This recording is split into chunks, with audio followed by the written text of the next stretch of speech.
What's up guys, I'm Josh. We're doing a first impressions of the WA23 Luna from WU Audio.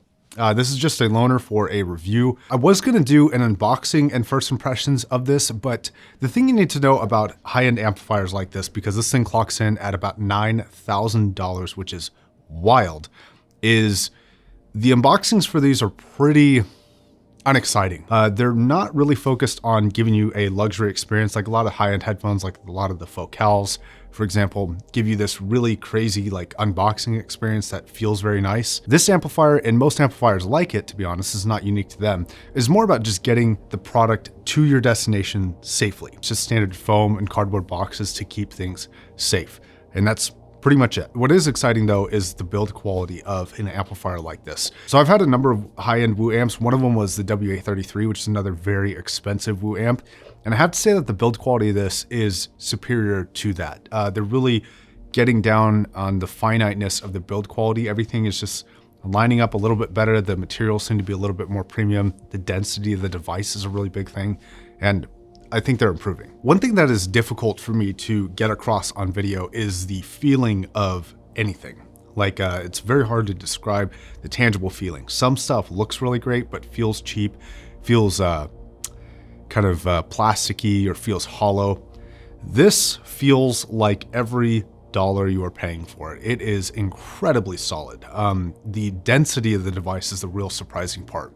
There are two parts to this. There is a power supply unit, which takes power in, and then through this really overbuilt umbilical cord that they have, it supplies power to the actual amplifier, which is right there. The build density of both of these is like shockingly solid when you pick it up. Like it is a lot heavier than you might think.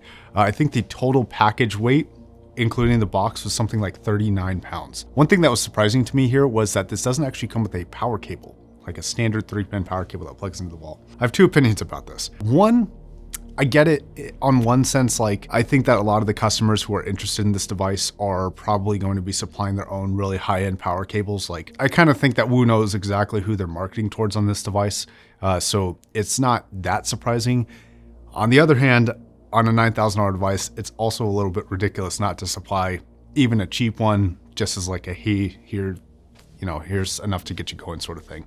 But whatever. I have a couple other WUs out here. That's a WA7 right there. And if you're familiar with the WA7, that has a very solid build. And I think a lot of people have actually put their hands on that device. The whole thing on the WA23 feels like that in terms of density and like quality. And it's really impressive to see like a whole solid device that doesn't feel like bits and pieces. It feels like the whole design feels cohesive. It's really cool. Now, another thing you might notice is how the chassis kind of slims down in the middle and comes to this kind of thin sandwich section that kind of creates a valley for the tubes to insert into. And in person, this actually looks incredible. Like for some reason, the way that the chassis is shaped with the underbelly kind of chamfering up towards the edges, it makes that kind of profile on the side seem very, very thin. Now, in terms of some of the materials used, they're using high-end tubes, of course, but they're also using really high-end pieces internally. One of the things I want to draw attention to is the volume potentiometer. I read a comment on another video talking about this that said that the volume potentiometer was $1,000. And in my head, I was like, that's BS. There's no way. And then I looked the potentiometer up that they use because they listed on their website, and it is like $900, which is wild. I'm sure they're getting a discount for it, but still, that's an insane quality parts cost for them. Now, regarding the separate power supply that goes along with this, I'm not a huge fan of these, but I get why they're doing it. Like, I think a lot of the hardcore audiophiles who are going to be in the market for this sort of amplifier are going to want a power supply to be separate. The whole concept behind this is to reduce noise and influence on the sound in a negative way by having separate components for all of it. So for those people who are diving that deep into it, you kind of have that as sort of a benefit to some, maybe a detriment to others. It does make placing this on a desk somewhere or on like a hi-fi setup a little bit more difficult because it's not a kind of standard shape anymore. You have like a separate piece, but you know, if you can find a place for it, I think some of the benefits for this are definitely worth the detriments. So regarding power and sound, I have not come close to reaching the potential power output of this. I haven't seen any specifications for exactly how much power this is putting out, but it's got to be substantial. I've run Every planar I have on this so far, nothing's even coming close to getting past like about 60% on high gain. Speaking of high gain, the knobs on the front. Okay, I both love and hate these. I love them because the physical feeling of the buttons is just totally top tier. Like they're very nice. All the switches feel just incredible. The volume knob feels like $1 million. It feels like silk, butter, and velvet all kind of put together. It's crazy. But the one thing that these knobs lack is good identification. Now, luckily there's only 4, so it's really not that complicated. Now, these handle your different inputs, impedance, outputs, and your different gain settings. So they're fairly simple once you get to know where they are, but in that learning process, because they're just recessed into the chassis and not colored or lit up in their own way, if you're in even a remotely dark room, it's kind of hard to see exactly what they say, especially at an angle. So I do wish that these were better marked or identified in some way. You know, I think they could have done a little bit better here for identification. When it comes to sound quality, the 3 headphones that I've really been testing on this are the Empyrean, the Audio Organic, and the new Diana MR. I did a little bit of the Diana TC as well, but I want to talk about kind of the newer generation stuff here. The thing that I want to talk about today is the solidness of the sound. So what I mean by solidness is how affected almost unilaterally the entire sound structure is on a given headphone versus like a lower end amplifier. It does something to the sound where everything sounds a lot more confident. It sounds a lot more kind of placed in a specific place. It doesn't sound as vague as the WA7 sounds, which does not sound vague on its own, but in comparison, everything has a very finite place in the imaging and a very finite like timeline for when it exists. So some audiophiles might describe this as decay. It's not exactly decay because a lot of times decay is in the instrument in the recording that is playing. So you'd hear this decay. And it's not necessarily driver decay of the headphones in a traditional sense. It's more just like if you hear a sound, it comes up in a very dynamic way. Let's say a drum impact, right? You get the immediate drum impact and it's almost like the wall that hits you, that first initial slam that hits you isn't on a ramp. It's just a flat line that kind of starts. Now, this might typically be described as like the responsiveness of a driver. And if it is that, then the WA23 is expressing a complete dominance over the responsiveness of the driver in a way that a lot of the lower end amps are not doing. But this, again, like I said, is unilateral across basically every part of the sound. So the bass hits in the same way. The voices hit in the same way. They are extremely confident in terms of their approach, where they just seem solid. They seem immovable sonically. I know these are kind of BS audiophile terms, but it really does sound very, very confident in every way.